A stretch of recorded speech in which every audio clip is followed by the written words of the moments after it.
เดือนสีไทยจะมีงานทุกปีบุญบ้านนี้ถิ่นอีสานบ้านเฮาเรียกว่าบุญมหาศาล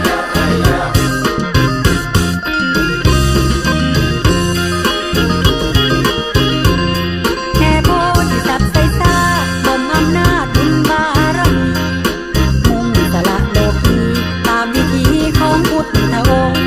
พวกเขาลูกเล่นล้านสร้างคุณทานร่วมจิตจำนงมาแห่องค์มหาเว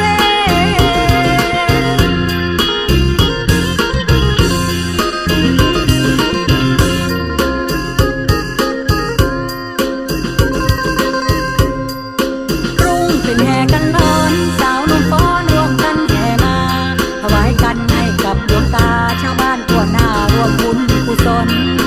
หนุ่มหน้ามนต์สาวน้อยหน้าหวานร่วมบุญทานนักกันม่วนกัน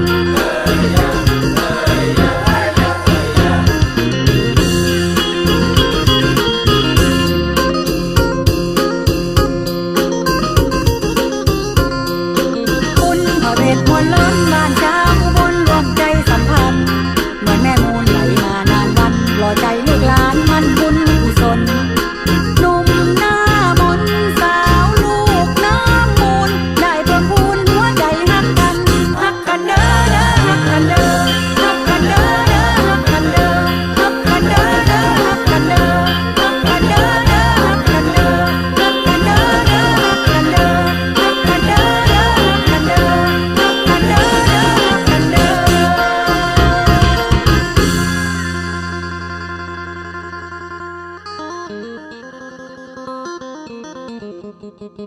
อ